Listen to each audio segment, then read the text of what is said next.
Cet invité, c'est Maxime Combes. Bonjour, merci d'être en Bonjour. direct sur France 24. Vous êtes économiste à l'Association internationale des techniciens, experts et chercheurs. Vous êtes animateur du collectif Stop Mercosur. On l'a bien compris, vous n'êtes pas en faveur de ces accords commerciaux. Vous dites qu'il va y avoir des conséquences sur le réchauffement climatique. Est-ce que vous pouvez nous expliquer lesquelles d'abord? D'abord préciser que notre position n'est pas qu'une position idéologique, elle est aussi le fruit de 30 ans d'observation de la mise en œuvre de cette mondialisation et libéralisation des échanges commerciaux à l'échelle planétaire. Ce n'est pas un hasard si en 30 ans, les émissions de gaz à effet de serre mondiales ont augmenté de 60% et que le commerce international a complètement explosé.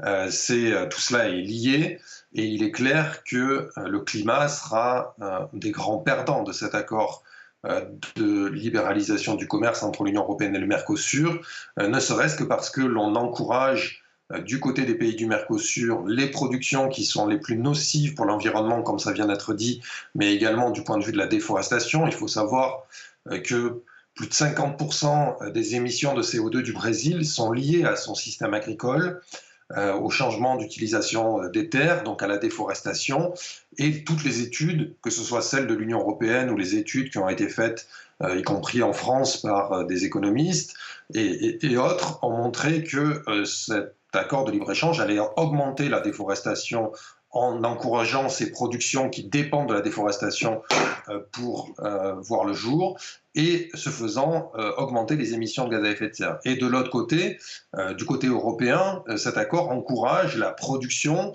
de voitures thermiques pour être exportées dans les pays du Mercosur, de chimie, de produits phytosanitaires, dont certains sont par ailleurs interdits à l'usage sur le territoire européen, pour les exporter là-bas et qu'éventuellement ils reviennent sous forme de résidus avec les produits agricoles. Bon, tout ceci ne fait pas sens réellement. Il ne s'agit pas d'arrêter le commerce international, la question c'est de réorganiser ce commerce international au nom d'un principe un peu plus intéressant et un peu plus pertinent que la seule poursuite indéfinie et sans limite du commerce international. Alors vous l'avez dit, hein, cet accord va encourager la déforestation en Amazonie, au Cerrado aussi, au Brésil. Ça va à l'encontre de la politique zéro déforestation prônée par le président brésilien. Et pourtant, le Brésil a fait pression sur l'Union européenne pour que soit reporté le vote sur la déforestation, la loi de sur la déforestation à en Union européenne. C'est contradictoire.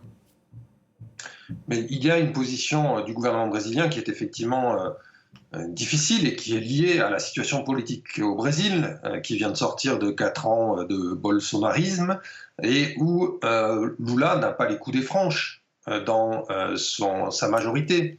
L'agro-business est aux manettes aux côtés de Lula, tient les ministères entiers.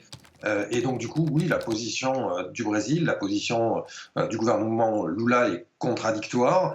Et plutôt que d'encourager sa branche progressiste, celle qui veut réellement lutter contre la déforestation, en s'échinant à vouloir défendre cet accord, eh bien la Commission européenne et les institutions européennes, avec un certain nombre de pays européens, en fait, font le lit du bolsonarisme, font le lit de cet agrobusiness. Il faut bien savoir que l'agrobusiness au Brésil vote Bolsonaro. Donc du coup, il faut bien voir qu'il y a un lien assez ténu entre la réalité des effets de cet accord tel qu'il pourrait être mis en œuvre et la réalité politique. Voilà. Et donc du coup, il faut passer à autre chose, mais il faut aussi regarder ce que fait la France. C'est-à-dire que aujourd'hui, la France n'a pas été très allante pour défendre justement le règlement de lutte contre l'importation de produits importés, c'est le moins que l'on puisse dire, puisque de fait elle a soutenu le report, et la France, jusqu'à il y a quelques semaines, ne se battait pas réellement pour empêcher cet accord de libre-échange de voir le jour et laisser la Commission continuer à négocier. Devant la mobilisation du monde agricole, de la société civile, il y a aujourd'hui la volonté du gouvernement français, visiblement, de faire jouer son appareil diplomatique et de convaincre notre capitale. Et de ce point de vue, il y a des choses qui bougent. Dans le sujet précédent, il était dit que la France était isolée. Ce n'est pas le cas. Suite à la mobilisation agricole, la Pologne vient de s'exprimer contre l'accord UE-Mercosur. Il en est de même en Italie, visiblement. Donc les choses bougent.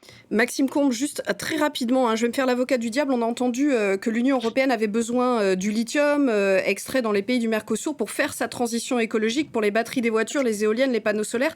Ça, c'est pas un argument pour vous?